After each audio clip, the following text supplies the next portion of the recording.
அவன் ஒரு சைத்தான், யமன், திமிரு பிடிச்சவன், கொலைகாரன்னு சொன்னாலே அவங்க மேலே உடனே நமக்கு ஒரு வெறுப்பு தான் வரும் இல்லையா? ஆனால் இந்த மாதிரி நெகட்டிவான டைட்டிலே எப்பவும் தன்னோட படத்துக்கு வச்சு நம்ம கவனத்தை ஈர்க்கிறத வழக்கமாக வச்சிருக்கிறவர் விஜய் ஆண்டனி. அவரோட சமீபத்திய படத்தோட நெகட்டிவ் டைட்டில் ஹிட்லர். டைட்டில் இருக்கிற நெகட்டிவிட்டியை விடுங்க, படத்தோட அவுட்கம் பாசிட்டிவாக இருக்கா இல்லையா? வணக்கம், இது பணிவீடு டாக்கீஸ். நான் உங்கள் பணிவீடு குமரன். இது ஹிட்லர் திரைப்படத்துக்கான விமர்சனம். விமர்சனத்தை தொடங்கிறதுக்கு முன்னாடி இது வரைக்கும் இந்த சேனலுக்கு நீங்கள் சப்ஸ்கிரைப் பண்ணாதவங்கன்னா விமர்சனம் முடிகிறப்போ மறக்காமல் சப்ஸ்கிரைப் பண்ணிவிடுங்க. அப்படியே கொஞ்சம் லைக், ஷேர், கமெண்ட்டையும் பண்ணிங்கன்னா இன்னும் சிறப்பான முறையில் பதிவுகளை போடுறதுக்கு எனக்கு அது பெரிய ஊக்கமாக இருக்கும். சரி, இப்போ ஹிட்லர் திரைப்படத்தோட கதை என்னன்னு கொஞ்சம் சுருக்கமாக பார்த்துருவோமா? மதுரையிலிருந்து சென்னைக்கு வர விஜய் ஆண்டனி தன்னோட ஃப்ரெண்டு ரெடின் கிங்ஸ்லியோட வீட்டில் தங்கி இருந்துக்கிட்டு ஒரு பேங்க்கில் வேலை செய்கிறாரு. தமிழ்நாட்டில் இன்னும் 5 நாளில் சட்டசபை தேர்தலுங்கிற மாதிரி ஒரு சூழல். அதில் இந்த முறை எப்படியாவது ஜெயிச்சே ஆகணும்னு முதலமைச்சர் கனவோடு இருக்காரு அரசியல்வாதி சரண்ராஜ். அதுக்காக தன் தொகுதியில் விநியோகிக்கிறதுக்காக 200-300 கோடியை கடத்தில் இறக்கி மக்களோட ஓட்டுகளை வாங்க முயற்சிக்கிறாரு. ஆனால் அதுக்காக அவர் அனுப்பி வைக்கிற ஆளுங்களை கொண்டுட்டு அந்த பணத்தை அடையாளம் தெரியாத யாரோ சாமர்த்தியமாக அடிச்சுட்டு போயிடுறாங்க. காணாமல் போன கள்ள பணத்தை கண்டுபிடிக்க சொல்லி காவல்துறை விசாரணை அதிகாரி கௌதம் மேனனை சரண்ராஜ் நிர்பந்திக்கிறாரு.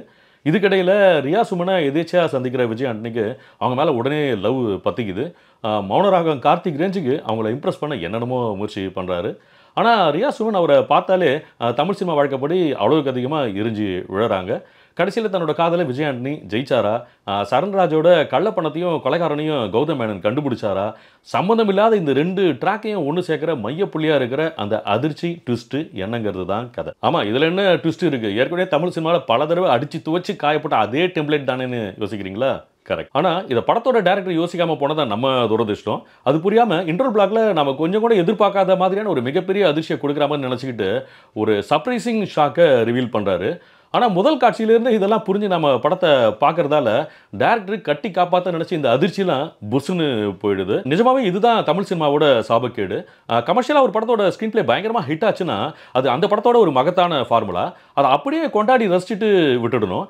ஜென்டில்மேன், பாஷா படங்கள்லாம் அப்படி தான். அந்த காலகட்டத்தில் யாரும் யோசிக்காத ஆங்கிளில் அப்படி ஒரு வித்தியாசமான ஸ்க்ரீன் பிளேனால ஜெயிச்சது.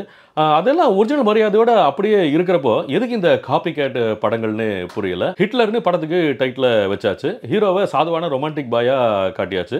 ஆனால் இதுக்கப்புறமா படத்தில் நடக்கிற குற்ற செயல்களுக்கு யார் காரணம்னு தெரியாமலையா ஒரு ரசிகன் படம் பார்ப்பான்? கோலிவுட்ல ஒரு படத்தை இயக்கி அது வெளியாகிறது எவ்வளோ போராட்டமான பிரசவம்னு எல்லாருக்குமே தெரியும். அப்படி இருக்கப்போ எல்லாருக்கும் தெரிஞ்ச மிக பிரபலமான ஒரு கதையை அங்கங்கே வெட்டி ஒட்டி பட்டிட்டிங்கிறீங்களாம் பார்த்து அதையும் சரியா பண்ணாமல் எந்த சுவாரஸ்யத்தையும் ஏற்படுத்தாமல் ஒரு படமாக கொடுத்தா எப்படி உருப்படும் தமிழ் சினிமா? நான் பிச்சைக்காரன்னு தரமான படங்களை கொடுத்த விஜய் ஆண்டனி இந்த ஹோல்ட் ஸ்கூல் டெம்ப்ளேட் கதை எப்படி ஓகே பண்ணாருன்னு புரியல. ஒரே படத்தில் ரொமான்டிக் ஹீரோ, ஆக்ஷன் ஹீரோன்னு 2ம் கலந்த கலவையாக ஆடியன்ஸை அசத்துறதா நினச்சிக்கிட்டு 2லுமே பெருசாக ஸ்கோர் பண்ண முடியாமல் தடுமாறி இருக்காருன்னு தான் சொல்லணும். ரியா சுமனியும் நம்மளே இம்ப்ரெஸ் பண்ணுறதுக்காக 2K கிட்ஸ் லெவலுக்கு டேரக்டர் அவர் அநியாயத்துக்கு ஃபீல் பண்ண வச்சிருக்காரு. ஆனால் அது எல்லாமே அவருக்கு கொஞ்சம் கூட செட் ஆகாமல் செயற்கையாகவே போயிடுது. இந்த மாதிரி காட்சிகள் எல்லாம் அவருக்கு கொடுத்து குடும்பப்படுத்தினதுக்காகவே டேரக்டர் கடுமையான கண்டனத்தை தெரிவிக்கலாம். இதெல்லாம் விட இன்னும் கடுப்பான விஷயம் ஹீரோயினோட கதாபாத்திரம். பாவம் ரியா சுமன் நிஜமாக படத்தில் ரொம்ப அழகாக இருக்காங்க. ஆனால் அவங்கள எந்த அளவுக்கு முட்டாள்தனமாக காட்ட முடியுமோ அந்த அளவுக்கு படுமுட்டாளாக காட்டியிருக்காரு இயக்குனர். விஜய் ஆண்டனி பேங்க்கில் வேலை செஞ்சுக்கிட்டு இருக்கப்போ உள்ளே போயிட்டு வா நம்ம டேட்டிங் போகலாம், எனக்கு ஒயின் சாப்பிடணும் போல் இருக்குது, ட்ரீட்டை கொடுன்னு எல்லாருக்கும் முன்னாடி அவ்வளோ சத்தம் போட்டு பேசுகிறாங்க. இப்படிலாம் இன்னும் 20-30 வருஷம் ஆனால் கூட எந்த பொண்ணு நாகரிகம் இல்லாமல் நடந்துக்க மாட்டாங்கிற உண்மை இயக்குனருக்கு மட்டும் எப்படி புரியாமல் இருக்குன்னே தெரியல. அப்புறம் வழக்கம் போல் ஹீரோவை வெறுத்து ஒதுக்குற ஹீரோயின் ஒரு கடத்தில் ஹீரோ பண்ணுற மொக்கையான ஒரு நல்ல காரியத்தை பார்த்து இம்ப்ரெஸ் ஆகிடுவாங்க இல்லையா? அப்படி ஒரு சூற மொக்க காட்சியும் படத்தில் இருக்குது. அதெல்லாம் பார்க்குறப்ப கண்டிப்பாக டிக்கெட்டுக்கு கொடுத்த காசை நினச்சி பயங்கரமாக வயிறெறிஞ்சு போயிடும். அந்த அளவுக்கு ட்ரெயினில் நடக்கிற காதல் காட்சிகளும் இன்டர்வல் சமயத்தில் ஹீரோக்கு வைக்கிற லவ் டீலும் இது வரைக்கும் வந்த எந்த தமிழ் சினிமாலையும் இல்லாத வறட்சி கற்பனைன்னு சொல்லலாம். பாவம், இப்படி ஒரு படத்தில் கௌதம் மேனன் எப்படி சிக்கினார்னு தெரியல. படத்தில் இவர் ஒரு ஸ்ட்ரிக்டான காவல்துறை அதிகாரி. ஆனால் ஒரு அறிமுகமாகிற காட்சியே அவ்வளோ அமைச்சூர்த்தனமாக படமாக்கி வச்சுருக்காங்க. கொள்ளக்காரனையும் கண்டுபிடிக்கிறதுக்கு எந்த ஸ்மார்ட்டான மூவியுமே படத்தில் அவர் எடுக்கல.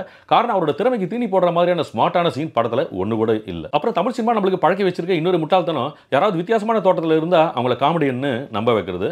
படத்தில் விஜய் ஆண்டனியோட ஃப்ரெண்டாக வர ரெடின் கிங்ஸ்லியோட போர்ஷன்லாம் ஜீர்ணிக்கவே முடியல. அவ்வளோ கோரமாக மோசமாக இருக்குது.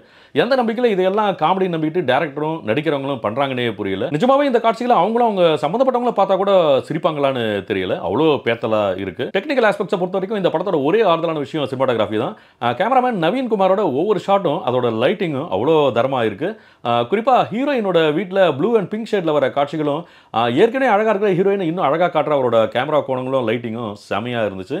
அப்புறம் பட்னப்பாக்கம் புரோக்கன் பிரிட்ஜ் பின்னணியில் வர அந்த காதல் காட்சியெல்லாம் அட்டகாசமான ஒரு விஷுவல் ட்ரீட். படத்துக்கு இசை விவேக் மெர்வின்னு 2 பேர் சேர்ந்து பண்ணியிருக்காங்க.